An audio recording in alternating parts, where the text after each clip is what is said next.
দুর্গাপুরের বুকে প্রথমবার এটা কি দেখছি আমি, রোলস রয়েলস ভিনটেজ কার। নিজের চোখের এত সামনের থেকে প্রথমবার ভিনটেজ কার দেখার অনুভূতিটা ছিল আলাদাই, একটা রাজকীয় ব্যাপার আছে এই ভিনটেজ কারের মধ্যে। সো হ্যালো এভরিওয়ান, আমি অঙ্কিতা আবারও চলে এসেছি তোমাদের সাথে একটা ছোট্ট মিনি ব্লগ শেয়ার করতে। তো আজকে আমি চলে গেছিলাম কলেজে, আমার কলেজে একটা কাজ ছিল, তাই জন্য যাওয়াটা বাধ্যতামূলক, তাই জন্য আমাকে ঘর থেকে বেরিয়ে কলেজ যেতে হয়েছে রেডি হয়ে।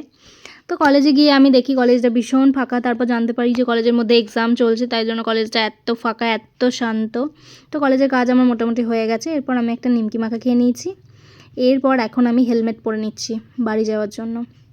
হেলমেট পরলে কোন মেয়েদের ভাই কিউট লাগে, আমাকে তো পুরো বান্দরের মতন লাগে দেখতে।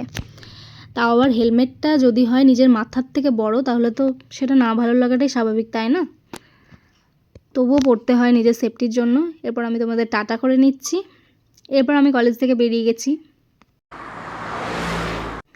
তো আমি যেই রাস্তা দিকে কলেজ যাই সেই রাস্তায় পড়ে চিত্রালয় মাঠ। চিত্রালয় মাঠে রথযাত্রার জন্য ভীষণ বড় মেলা বসেছিল, তো এই মেলায় আসা আমার পক্ষে পসিবল হয়ে ওঠেনি, আমি সময় পাইনি। তার জন্য ভাবলাম কলেজে যেহেতু কাজ হয়ে গেছে তাই জন্য মেলায় যাই। মেলায় গিয়ে আমি ভেবেছিলাম কয়েকটা জিনিস কিনবো, কিন্তু সেই দোকানগুলোই আবার বন্ধ ছিল, তাই জন্য আমার কোনো জিনিসই কেনা হয়নি। তবুও আমি 4টে জিনিস কিনেছি মেলা থেকে, সেগুলোর কোনো ক্লিপ আমার নেওয়া হয়নি আর তোমাদের দেখানোও হয়নি। তো মেলায় গিয়ে আমার এই দোকানটা চোখে পড়ে, এই দোকানটা ভীষণ সুন্দর। আমি যখনই মেলায় যাই এই দোকানগুলো দেখতে আমার ভীষণ ভালো লাগে। ডাক বাক্সের এক কোণে সাদা খামের না লেখা নাম এঁকেছে তার গানে। তোমাকে না লেখা চিঠিটা ডাক বাক্সের এক কোণে সাদা খামের না লেখা নাম এঁকেছে তার গানে।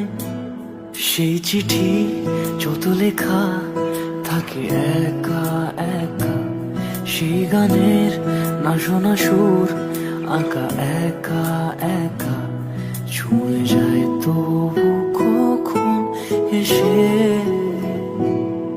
যদি বলি সে সবই তোমারই, একা চিঠি একা একা। যদি বলি সে সবই তোমারই, একা চিঠি একা